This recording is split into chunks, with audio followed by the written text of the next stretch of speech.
Okay, let us go now to 2 Peter. No. Ezekiel 44. And we're going to read verse 9.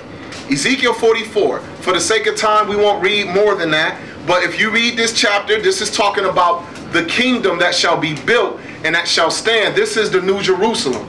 This is Jerusalem rebuilt. This is the desolations that were waste built up again. And this is the Lord having all nations come unto his glory, right? And look what he tells Ezekiel, because the children of Israel used to bring in people that was uncircumcised in their flesh and in their heart.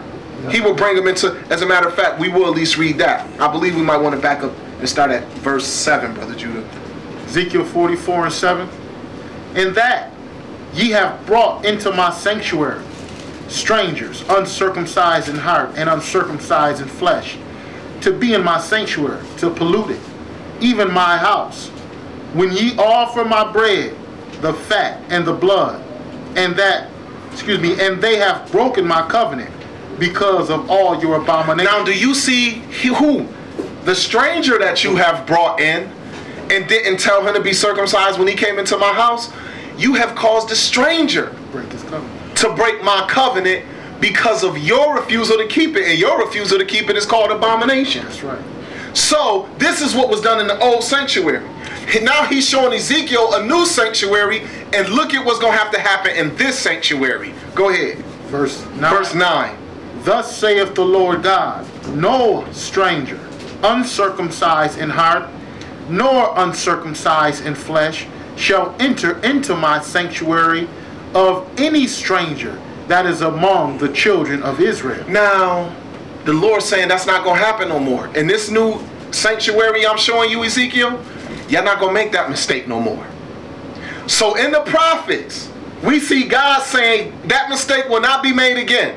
You will no longer bring a stranger who is uncircumcised in heart or in flesh into my sanctuary. A stranger can come in as long as he's circumcised in both. But guess what? The Israelite who bringing him got to be circumcised in both also. Because you had a lot of people circumcised in their heart walking up in his circumcised in their flesh, walking into his sanctuary, but they weren't circumcised in their heart. Because if they were, they would have never brought the stranger in and put him in that danger. Do y'all see the balance? So here the prophets, this sure word of prophecy. Ain't that what Ezekiel doing here? Ezekiel prophesying. He prophesying the fall of Gog and Magog. He telling you about the last great battle after the 1,000 years.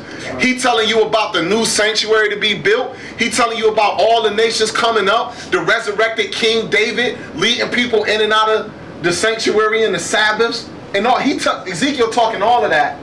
And he's like, when you get from like chapter about 33, 34 on, Ezekiel just he prophesying about everything that's to come. Why he moved by the Holy Ghost. Why he moved by the Holy Ghost. The Holy Ghost is giving Ezekiel these visions and everything. Right, okay. And in this vision, God told Ezekiel about the future. You ain't bringing nobody in my sanctuary that's uncircumcised in a heart or in their flesh. Now, whatever Paul say, Paul cannot teach against that. Whatever Peter say, he can't teach against it. Christ will not teach against it.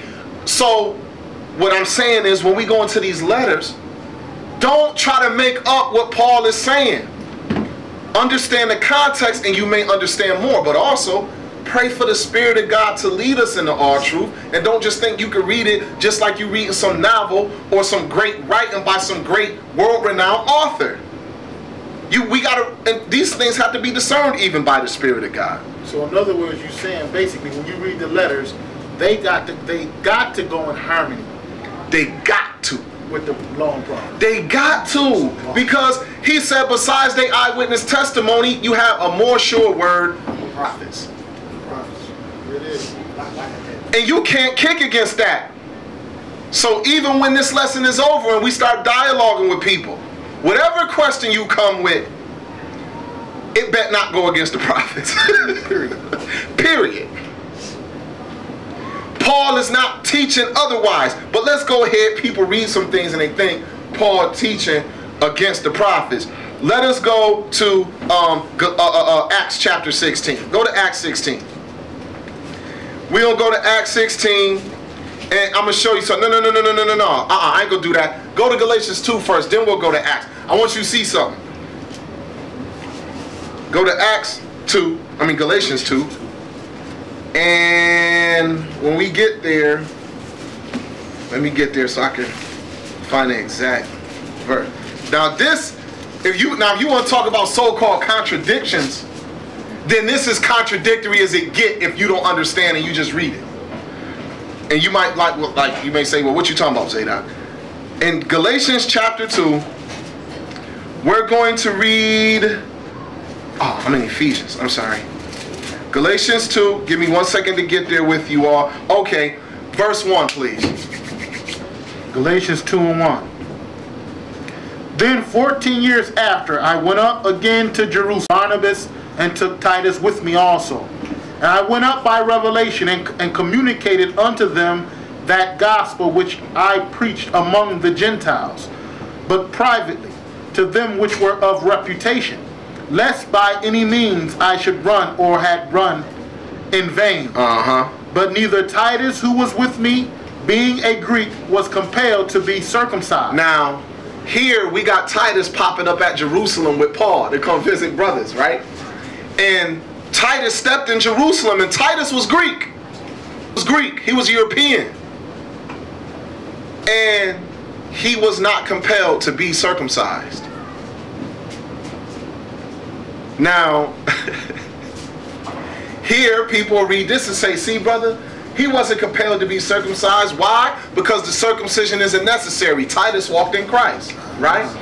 They'll say things of that nature. Well, first of all, it didn't say that he walked into the temple. It said he just showed up at Jerusalem, and he wasn't compelled to be circumcised. And you know why he wouldn't be? And when I looked up the word compelled, it just meant basically he wasn't forced. Right. He wasn't forced. Was Titus ever circumcised in his life? I don't know. But when he came to Jerusalem, he wasn't necessarily forced. Why? Because not just Paul, but all the brethren agreed on how to deal with the Gentile, right? Don't force them to do anything of the law. Every man is going to have to walk as he is convinced. But I want to show you something else now. Now, let's go to Acts chapter 16 now. So we see one Greek with Paul. He entered Jerusalem. They don't force that brother to be circumcised, do they? That's keeping in line with what Paul taught, what Peter taught, what James taught, what the elders in Jerusalem agreed to in Acts 15 and all that. Now let's go to, right after Acts 15, where they agreed on how to teach the Gentile, let's actually read about another Gentile in the next chapter. All right. Acts 16, start at verse 1. Acts 16 and 1. Then came he to Derbe and Lystra, and behold, a certain disciple was there named Timotheus, the son of a certain woman, which was a Jewess, and believed, but his father was a Greek. Now Timothy is Greek, because we know you is what your daddy is, right? So his mom is a Hebrew, but his father is a European.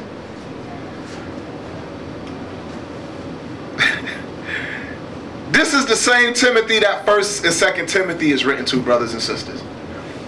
And he even told him, he said in the letter, he said basically your grandmama and your mama taught you the scriptures ever since you was young. Since you was youth. Why would his mother was a believer? Ain't that what we just read? That's right. But Timothy is what?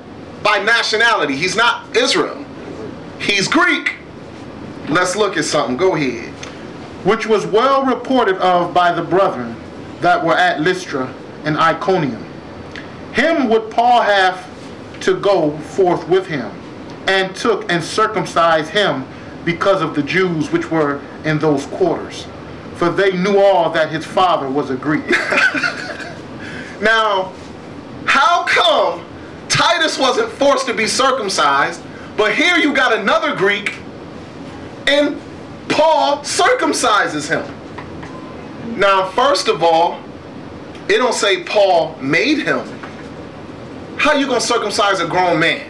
Ain't none of, if I don't want to be circumcised right now, because I'm not circumcised or something like that, and y'all tell me I gotta be,